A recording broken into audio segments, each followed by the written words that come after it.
la grâce et la paix vous soient données, nous soient données de la part de Dieu notre Père, vraiment notre Père, et de la part du Christ, notre Sauveur, notre Seigneur, vraiment notre Seigneur, notre Sauveur. Nous nous accueillons les uns et les autres dans ce lieu de culte qui va au-delà des murs de ce bâtiment. Nous sommes un dans le Christ ce matin pour l'accueillir dans nos vies, pour le célébrer, pour l'adorer, pour lui remettre nos vies dans la repentance, dans le pardon reçu à nouveau, dans la reconsécration.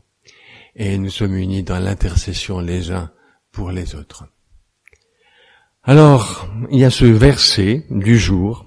Le Christ a paru une seule fois, à la fin des âges, pour abolir le péché par son sacrifice. Et une seconde fois, il apparaîtra à ceux qui l'attendent, non plus pour porter le péché, mais cette fois pour leur donner le salut, le plein salut. C'est l'Épître aux Hébreux, chapitre 9.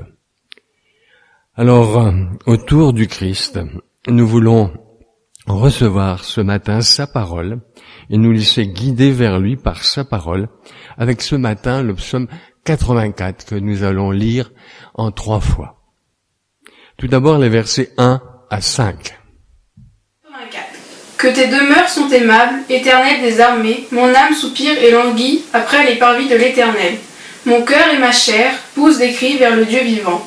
Le passereau même trouve une maison et l'hirondelle un nid où elle dépose ses petits.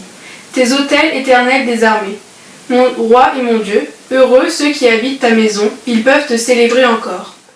Alors le psalmiste est parfaitement conscient que ses aspirations les plus profondes ne seront pas comblées par une croyance en une force divine qui est distante, qui est impersonnelle. Non, il lui faut plus. Ces aspirations ne peuvent être comblées uniquement donc que par un Dieu vivant, que l'on peut rencontrer personnellement, avec lequel on peut avoir une relation, et dont on peut expérimenter vraiment la présence vivante qui bouleverse, qui change toute la vie. Alors faisons de notre communion immédiate et constante avec le Seigneur une priorité. Et ce matin, nous voulons le célébrer parce qu'il est vivant aujourd'hui. Il est l'Éternel, maître de l'univers, celui qu'on peut appeler mon roi, mon Dieu. Et nous pouvons dire, heureux ceux qui habitent ta maison, ils peuvent te célébrer sans cesse. Célébrons le Seigneur. Venez le célébrer, ça sera notre premier cantique.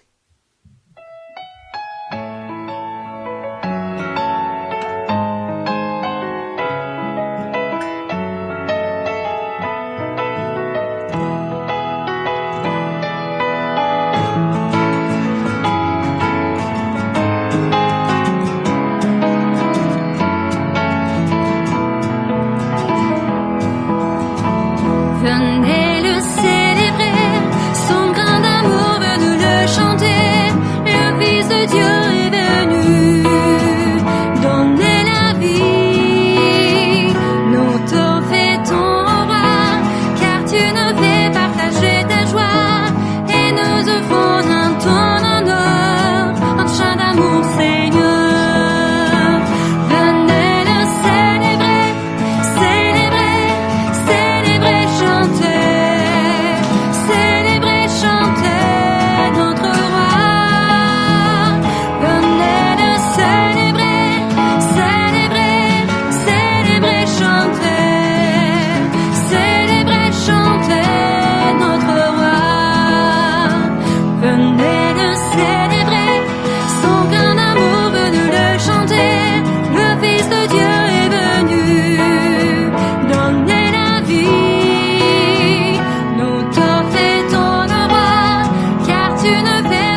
Et toujours dans le psaume 84, maintenant les versets 6 à 9. Place en toi leur appui.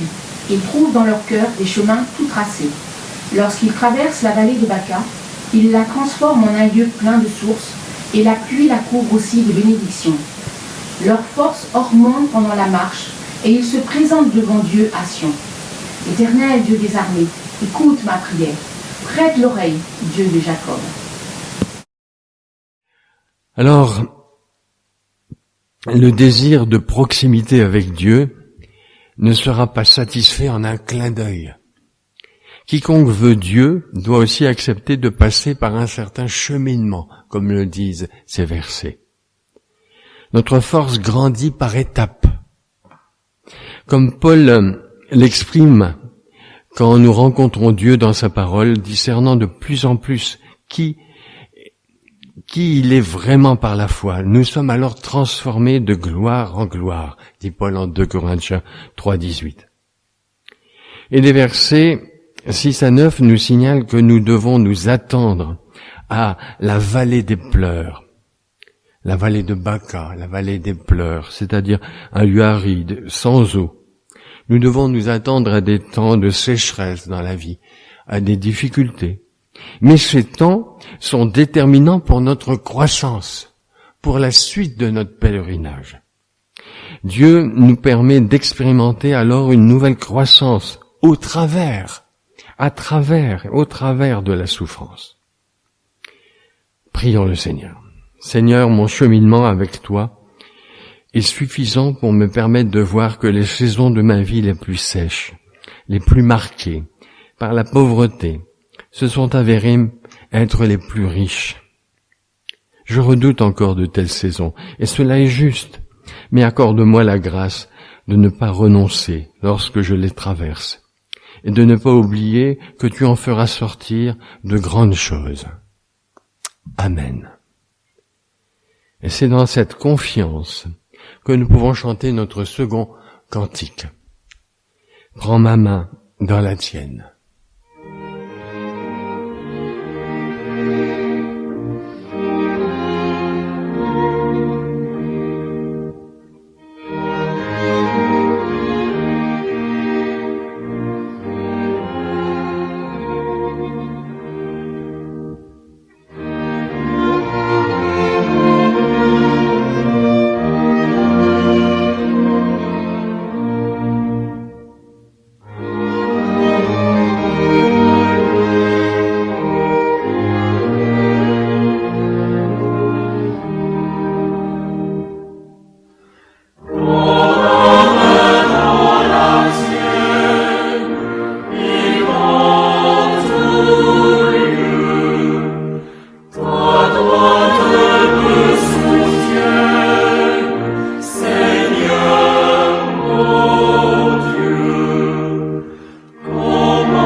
See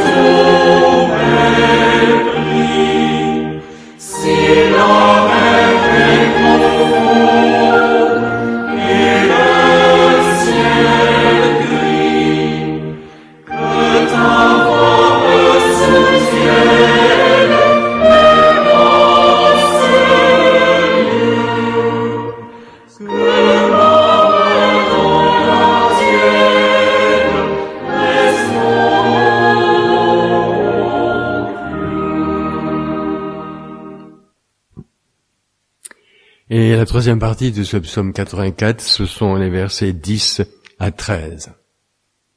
Toi qui es notre bouclier, vois, ô Dieu, et regarde la face de ton oint. Mieux vaut un jour dans tes parvis que 1000 ailleurs. Je préfère me tenir sur le seuil de la maison de mon Dieu, plutôt que d'habiter sous les tentes de la méchanceté. Car l'Éternel Dieu est un soleil et un bouclier, l'Éternel donne la grâce et la gloire, et il ne refuse aucun bien à ceux qui marchent dans l'intégrité. Éternel des armées, heureux l'homme qui se confie en toi. Un jour auprès de Dieu vaut mieux que 1000 jours à expérimenter autre chose, nous dit le verset 11. Le connaître, même si l'on a un statut social des plus humbles dans cette vie, eh bien, vaut mieux, infiniment mieux que de vivre dans le luxe sans Dieu. Et nous nous tournons vers le Seigneur. C'est lui le Messie, celui que le Père, à qui le Père a donné l'onction. Et c'est en lui que se réalise ce verset 13. L'homme qui se confie en lui. À l'homme qui se confie en lui, il ne refuse aucun bien. Et en Jésus, nous voulons nous confier dans son salut, dans sa personne. Et en Romains 8, 32, il est dit, Romains 8, 32 donne une portée inimaginable à cela, en disant, Dieu qui n'a pas épargné son propre Fils, comment ne nous accorderait-il pas tout avec lui par grâce? Romains 8, 32. Il agit ainsi à cause de celui qui l'a désigné par onction. Pour les chrétiens, ce ne peut être que Jésus, la source de tout bien, ici et pour l'éternité. Et c'est vers lui que nous voulons nous tourner maintenant. Prions, Seigneur. Vivre en communion avec toi, c'est la perle de grande valeur. Cela vaut mieux que tout, c'est le trésor suprême qui rend tout le reste sans intérêt. Alors aide-moi à le percevoir, incline mon cœur à le désirer, à te désirer.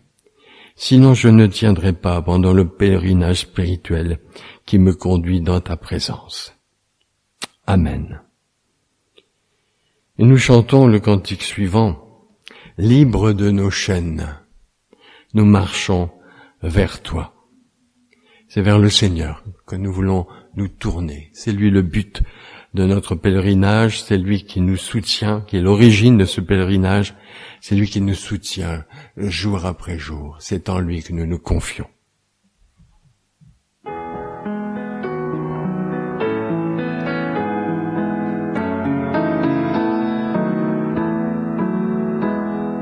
Libre de nos chaînes, nous marchons vers toi. Ta main souveraine affermit nos pas, armés de lumière, couronnés d'éclat. Soyons sur la terre des sages de joie. Alléluia,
Nous ouvrons maintenant la parole de Dieu dans l'évangile de Marc.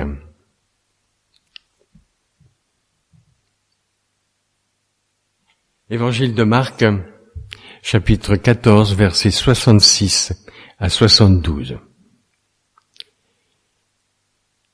Pendant que Pierre était en bas, dans la cour, il vint une des servantes du souverain sacrificateur. Voyant Pierre qui se chauffait, elle le regarda. Il lui dit, « Toi aussi, tu étais avec Jésus de Nazareth. » Il le nia, disant, « Je ne sais pas, je ne comprends pas ce que tu veux me dire. » Puis il sortit pour aller dans le vestibule, et le coq chanta. La servante, l'ayant vu, se mit à nouveau à dire à ceux qui étaient présents, « Celui-ci est de ces gens-là. » Et il le nia de nouveau. Peu après, ceux qui étaient présents dirent encore à Pierre, « Certainement, tu es de ces gens-là. Tu es galiléen. » Alors il commença à faire des imprécations et à jurer, « Je ne connais pas cet homme dont vous me parlez. » Aussitôt, pour la seconde fois, le coq chanta. Et Pierre se souvint de la parole que Jésus lui avait dite, « Avant que le coq chante 2 fois, tu me renieras 3 fois. » Et en y réfléchissant, il pleurait. Seigneur, à qui irions-nous d'autre qu'à toi? Tu es les paroles de la vie éternelle. Et nous avons cru en toi, nous avons connu que tu es le Christ, le Fils du Dieu vivant. Amen. Alors, Marc insiste énormément sur Pierre. Il insiste beaucoup, en tout cas, plus que les autres évangélistes, sur la personne de Pierre. Pierre s'était sans doute beaucoup confié à son fils spirituel, Marc. Et c'est dans l'évangile de Marc que nous avons, en fin de compte, le testament de Pierre. Alors, que nous montre Marc de Pierre? Pierre n'est jamais mis en avant, car l'apôtre Pierre est toujours resté modeste, humble dans son témoignage. Le plus long passage consacré à Pierre concerne sa trahison. Et dans l'ensemble de son récit, il nous montre un homme souvent contradictoire. Il nous pointe les élans, les errances d'un homme tout à fait ordinaire, un homme comme nous. Alors on est souvent surpris de voir un grand arbre tomber dans les grandes tempêtes. Ces grands arbres majestueux qui semblaient éternels, ils tombent. Et c'est seulement après qu'on découvre pourquoi il est tombé. Pourquoi il est tombé à ce moment-là? On découvre qu'il était complètement, cet arbre, complètement rongé de l'intérieur par une lente pourriture invisible. Eh bien, on peut dire la même chose pour ce reniement de Pierre. Pierre a refusé d'abord de croire Jésus quand il lui prédisait sa mort prochaine. Une trop grande confiance a poussé Pierre à contredire son maître alors. Ça ne t'arrivera pas. Une certaine amertume a grandi dans son cœur quand Jésus l'a réprimandé ouvertement. Arrière de moi, Satan. Et puis il y a eu la fatigue de la longue nuit qui a précédé donc la trahison et donc l'arrestation de Jésus. Et puis un certain découragement qu'il a saisi avec les autres disciples. Et puis dans notre texte, il y a un autre élément qui est signalé. Il est dit que Pierre suivait Jésus de loin. Alors, ça nous rappelle que de petits péchés peuvent saper la vie spirituelle du chrétien, même du chrétien le plus stable, peuvent saper sa vie spirituelle de l'intérieur au point de tout faire s'écrouler dans un moment difficile, dans une tempête de la vie. Dans le passage précédent, donc, au verset 54, Marc nous indique que Pierre suivait Jésus de loin. Reprenons cette idée. Cette fameuse nuit de l'arrestation de Jésus, Pierre suivait Jésus de loin. Cette façon de décrire certains détails est là pour nous signaler l'éloignement spirituelle qui déjà se creuse entre Pierre et son Seigneur et qui s'ajoute à tout ce qu'on vient de dire tout à l'heure. Dans le récit du reniement de Pierre de l'évangile de Marc, il y a un détail de plus qui n'est pas dans les autres évangiles. Il est dit que Pierre, verset 54, était assis avec les gardes et se chauffait près du feu. Non seulement il suivait Jésus de loin, mais il s'asseyait avec de drôles de personnes. Il y a des compagnies que nous avons à éviter en tant que chrétiens. Comme nous le dit le psaume 1er, heureux l'homme qui ne marche pas selon le conseil des méchants, qui ne s'arrête pas sur le chemin des pécheurs, qui ne s'assied pas en compagnie des moqueurs, mais qui prend son plaisir dans la loi du Seigneur et qui la médite jour et nuit. Psaume 1, versets 1 et 2. Nous ne pensons pas être forts pour sortir de ces endroits où pourtant nous n'avons rien à faire. Pierre s'est assis à un endroit où il n'aurait pas dû se trouver, au milieu de personnes moqueuses. Alors maintenant, Marc nous dit que Pierre est en bas dans la cour. Autre chose. Il est en bas dans la cour, verset 66. C'est une autre façon très hébraïque de parler de la situation de son cœur. Il était loin du Seigneur, qu'il suivait de loin. Il s'est assis avec les moqueurs et maintenant il est en bas. Ce sont vraiment des expressions qui annoncent le reniement avant qu'il ne se produise. La distance se creuse, ça veut dire. Le processus est en marche, quasi inéluctable.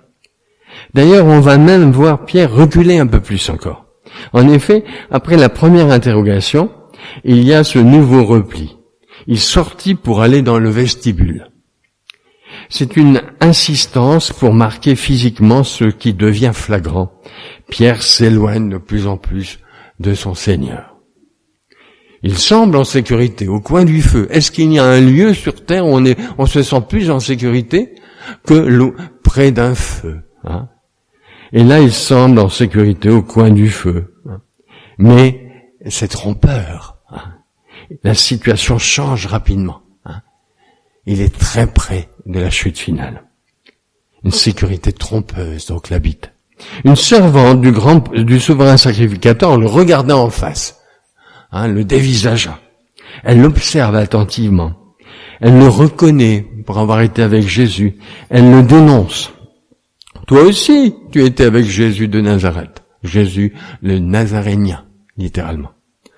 Elle situe donc bien géographiquement Jésus, mais on dirait qu'il y a une espèce de moquerie de sa part, le Nazarénien. Le banlieusard, on dirait, le provincial, le paysan, le plouc. Vous savez, du village de Nazareth, en Galilée, il ne sort pas grand-chose. Il n'est jamais sorti personne. Le ton de la servante du souverain sacrificateur est en accord, parfait, avec celui de son maître, le souverain sacrificateur. Comme lui, elle a un ton méprisant à l'égard de Jésus. Et ça nous rappelle qu'on adopte toujours le discours de celui que l'on sert. Celui qui navigue dans les mêmes sphères adopte le ton ambiant de la sphère. Ce qui en dit long sur nos comportements, soi-disant libres, sur nos réflexes. Nous agissons en fonction de notre entourage, de notre cercle, de notre tribu. Alors, première attaque de la femme, Pierre nie. Le verbe utilisé pour parler de sa réaction, c'est celui que l'on trouve en Marc 8, 34. Si quelqu'un, dit Jésus, veut me suivre, qu'il se renie lui-même. Mais Pierre, il suit Jésus de loin. Et il nie connaître Jésus. Il ne faut pas grand-chose pour nous faire tomber quand on suit Jésus de loin. À noter que le texte du verset 68 est un texte difficile à traduire. « Je ne sais pas, je ne comprends pas ce que tu veux dire, dit-il. » Alors, il bafouille, surtout dans le texte original, c'est de la bafouille. Il bafouille, il est gêné, il est inquiet. Ça nous est tous arrivé de ne pas trouver nos mots dans ces cas-là. Et Pierre est dans un tel état, dans une telle crainte qu'il n'entend même pas le premier chant du coq. Le coq chanta pour la première fois. Ça aurait été salutaire pour lui d'entendre le premier chant du coq, mais il l'a même pas entendu, tellement pris dans ses déniements. confondu ou presque, Pierre s'éloigne. Il s'éloigne encore, il sort pour aller dans le vestibule, il bat en retraite. Et la femme poursuit celui qui ne suit plus. Il ne suit plus Jésus, mais elle le poursuit. Elle l'interroge. Elle n'interroge même plus Pierre. Elle va au-delà. Elle le désigne en cherchant d'autres témoins susceptibles d'appuyer son impression. Face à cette deuxième attaque, Paul nie de plus belle. Il tente d'argumenter assez longtemps pour que on reconnaisse sa façon de parler. Vous savez, quand on argumente, qu'on accumule les paroles, eh bien, notre accent revient, ou des intonations, ou des tournures de langage. Et ces gens disent vraiment, tu es de ces gens-là. Ils le reconnaissent plutôt à son accent, mais aussi à ses tournures de langage, à son vocabulaire, aux termes spécifiques d'un homme du nord du pays. C'est un peu comme lorsqu'on écoute quelqu'un, attentivement, on discerne dans sa façon de dire les choses, le groupe auquel il appartient. Là, c'est ce qu'ils font. Et Pierre, donc, se sent acculé.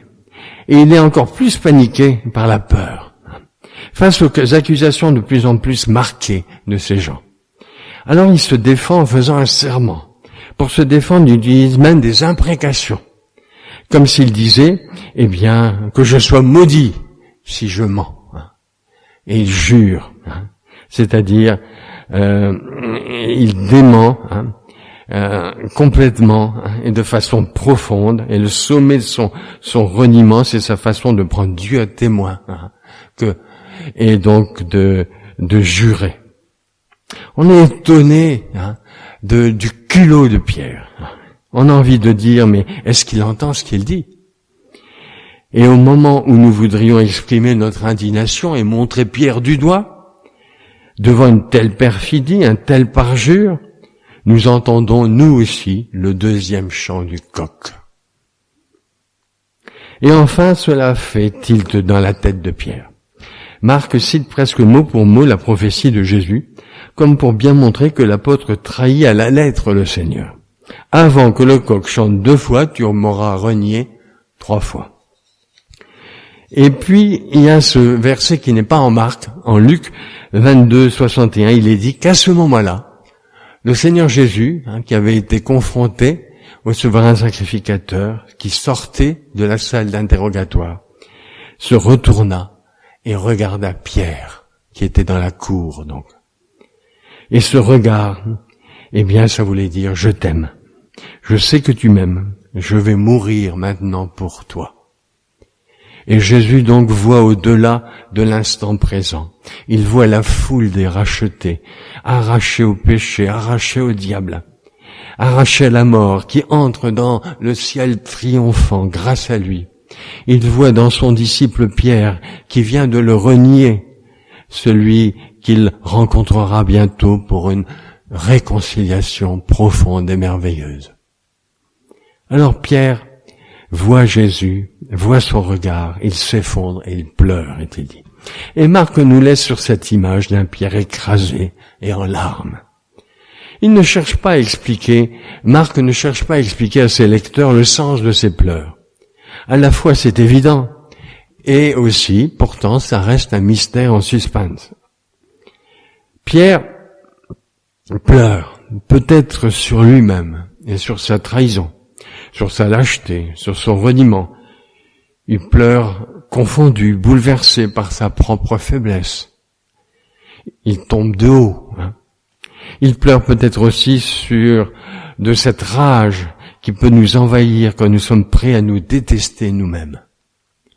Mais il pleure sans doute aussi parce que, prenant conscience de son reniement annoncé par Jésus, il a la preuve que tout ce que Jésus a prophétisé est en train de s'accomplir jusqu'au moindre détail. Et donc Jésus n'a pas seulement prophétisé les 3 reniements, les 2 chants du coq, mais il a prophétisé aussi sa propre mort qui s'en suivrait. Le reste aussi se réalisera, la mort de Jésus. Et Pierre pleure donc sur cette fin tragique, incompréhensible, inacceptable, qu'il ne comprend pas donc pour l'instant, qu'il ne peut pas accepter, et qui pourtant se déroule bel et bien sous ses yeux, et devant ce Pierre impuissant. Ses yeux sont noyés de désespoir et de dégoût. Alors il est sans doute trop tôt pour pas interpréter ces pleurs comme des pleurs de repentance. Pierre va se repentir. Mais là, ce n'est que le début du processus. Quand on est secoué, comme il l'est, après cette terrible soirée, après cette nuit affreuse qui n'en finit pas, on n'a pas vraiment le temps de réfléchir. On subit. On voudrait se réveiller pour se persuader que ce n'est pas vrai, qu'on est dans un cauchemar, un mauvais rêve. Mais voilà, non, ce n'est pas un cauchemar. Pierre est triste, mais plus tard, la parole du Seigneur et ce regard de Jésus vont provoquer la repentance. Ils vont faire craquer les prétentions de Pierre et ouvrir une nouvelle relation entre le Seigneur et Pierre. Il se passera quelque chose d'important en lui, un travail de Dieu, la repentance.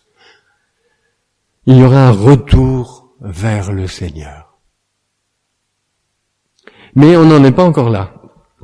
Et c'est un processus qui commence et qui va aboutir de façon profonde. Mais on n'en est pas là, et sans doute Pierre va s'enfuir loin de ce lieu tragique. Il va chercher à fuir la réalité, et en même temps, il va chercher à fuir sa propre ombre. Et Marc nous laisse donc sur cette image, sur cette défaite, sur cette sinistre retraite. Marc ne reparlera plus ni de Pierre ni des autres disciples. Le rideau tombe, le silence se fait, tout le monde reste secoué comme assommé.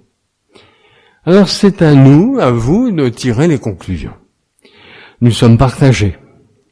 Nous sommes prêts à une réaction virulente à l'encontre du disciple renégat et du traître.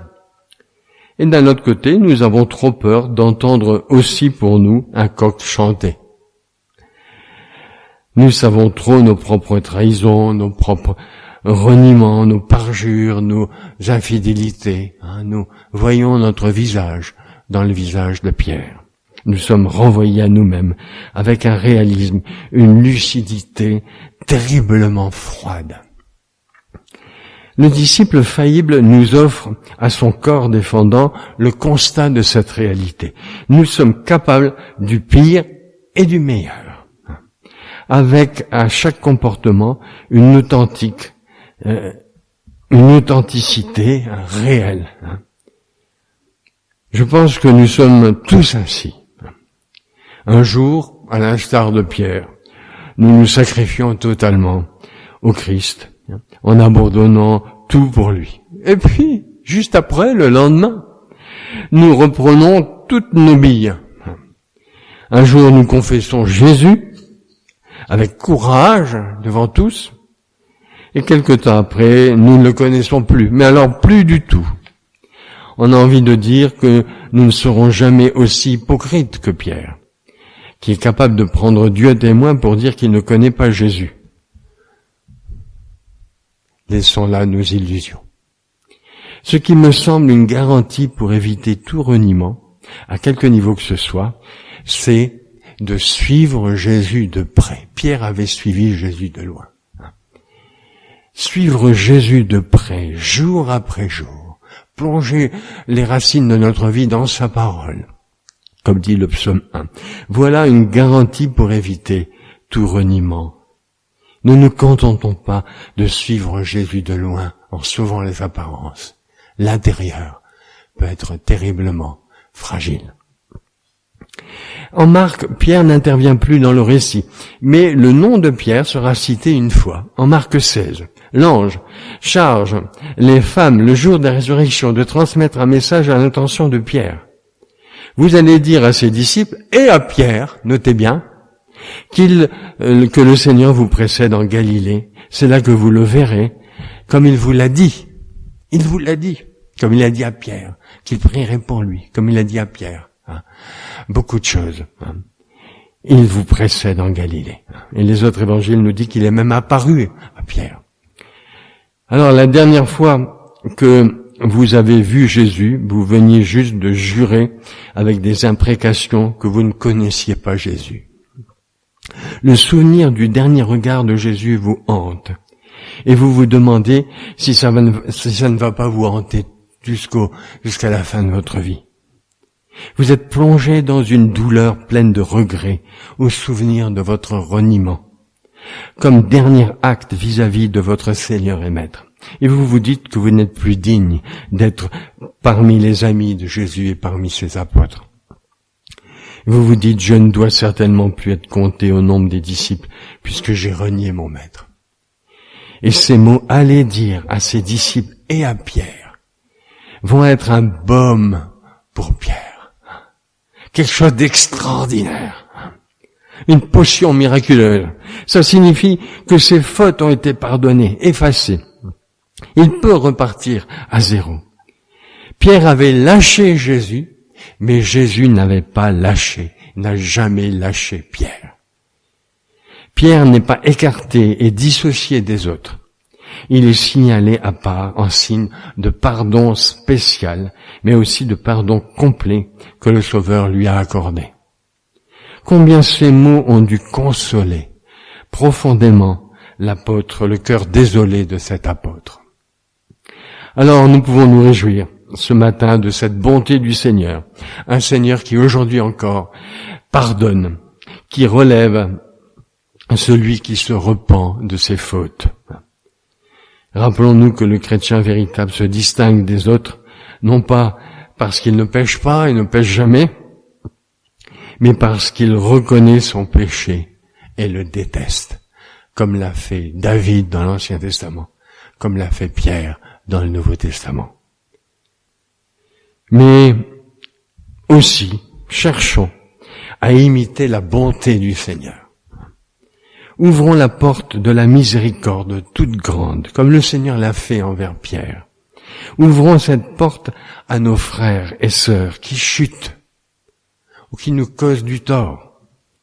Faisons leur grâce comme Dieu nous a fait grâce. Nous accomplirons ainsi la parole du Christ et l'exhortation de l'apôtre Paul en Colossiens 3:13. Faites grâce comme Dieu vous a fait grâce. Faites-vous grâce réciproquement. Alors aujourd'hui encore, et je termine par là, le Seigneur me parle.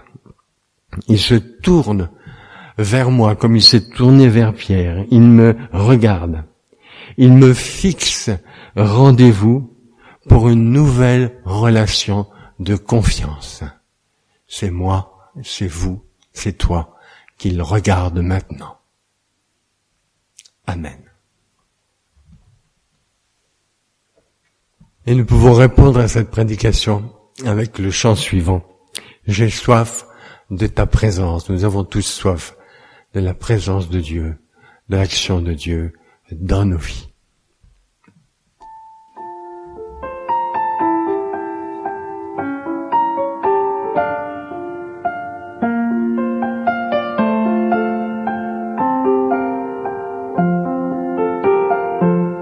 J'ai soif de ta présence, divin chef de ma foi, dans ma faiblesse immense, que ferais-je sans toi?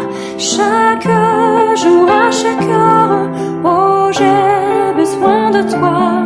Viens Jésus et demeure auprès de moi. Chaque jour, à chaque heure, oh j'ai besoin de toi. Viens Jésus et demeure auprès de moi. Pendant les jours d'orage, d'obscurité, de froid, quand faiblit mon courage, que ferais-je sans toi? Chaque jour, à chaque heure, oh j'ai besoin de toi. Viens Jésus et demeure auprès de moi. Chaque jour, à chaque heure, oh j'ai besoin de toi. Viens Jésus et demeure auprès de moi. Oh Jésus, ta présence, c'est la vie et la paix, la paix dans la souffrance et la vie à jamais. Chaque jour, à chaque heure, oh j'ai besoin de toi. Viens Jésus et demeure auprès de moi. Nous voulons vivre maintenant ce moment de l'offrande. L'apôtre déclare, ce n'est pas par les choses périssables comme l'argent et l'or que vous avez été rachetés, mais par le sang précieux du Christ.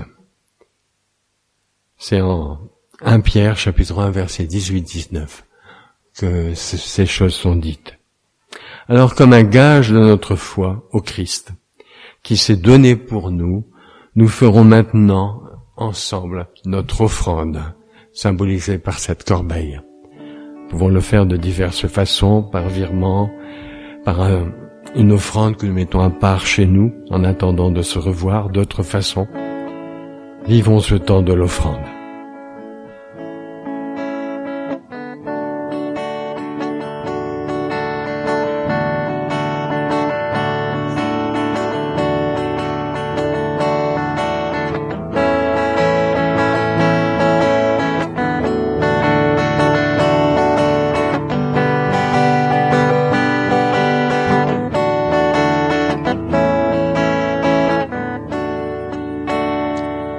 Prions. Ô Christ, qui t'es donné toi-même pour nous, afin de nous racheter de tout mal, de nous purifier de tout péché, et de faire de nous un peuple qui t'appartienne en propre, accueille avec bonté cette offrande, comme l'humble témoignage de notre amour à ton service. Amen. Et nous voulons vivre maintenant, nous préparer maintenant à un moment d'intercession.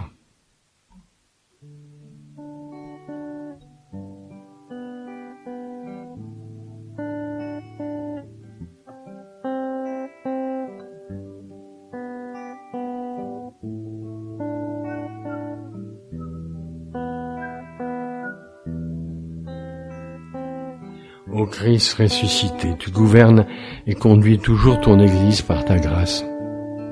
Que ton esprit inspire notre prière, qu'il éclaire pour nous ta parole, afin que nous comprenions toujours mieux ton œuvre de salut pour nous. Veille aux besoins de ton Église, empêche tout esprit de division, de scandale, tout scandale. Éloigne de ton peuple les faux prophètes, les séducteurs. Tu as ramené à la foi tes disciples qui t'avaient abandonné. Dans ta grâce, ramène encore à toi ceux qui s'égarent aujourd'hui. Conserve à toute ton Église l'unité de l'esprit par le lien de la paix. D'hommes faibles et pécheurs, comme Jacob, comme David, comme Pierre et les autres apôtres, tu as fait tes envoyés, tes témoins. Tu as mis en eux ton esprit.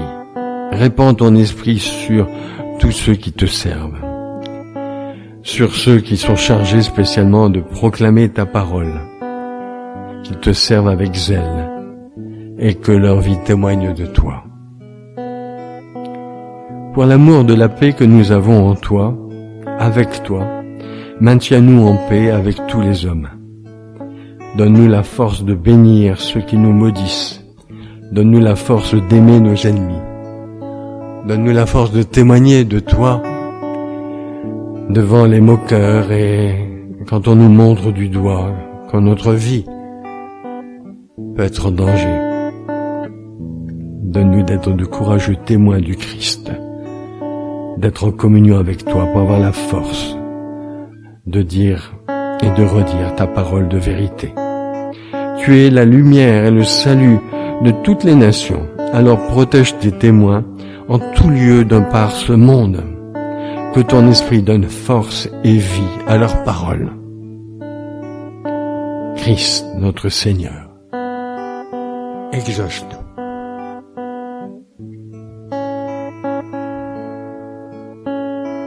Remettons dans le secret de nos cœurs tous ceux qui ont besoin de toi spécialement dans ces temps de confinement.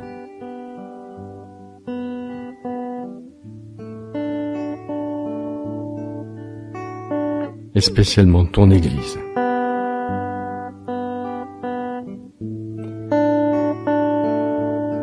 Dieu Tout-Puissant, tu Tu as fait de tous ceux qui par le Christ sont nés à une vie nouvelle, le peuple qui t'appartient propre. Donne-nous donc toujours la volonté et la force de faire ce que tu commandes. Que ton Église appelée à la vie éternelle proclame partout une seule foi et une même espérance, par Jésus-Christ, notre Seigneur. Amen.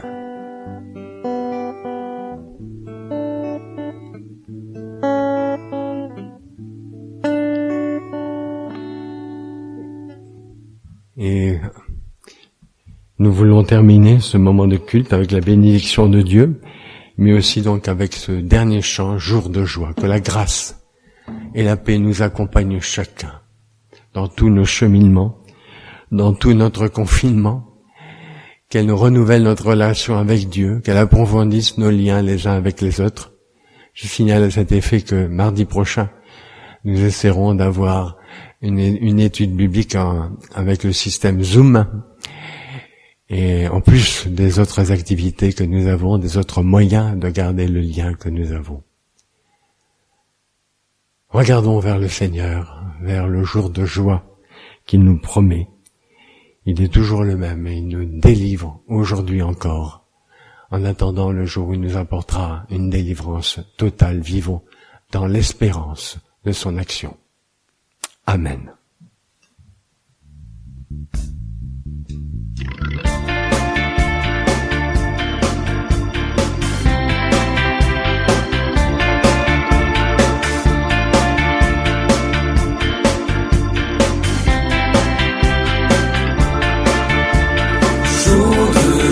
Jour de victoire, il étend sa main d'en haut, le retire des grandes eaux, il me saisit et me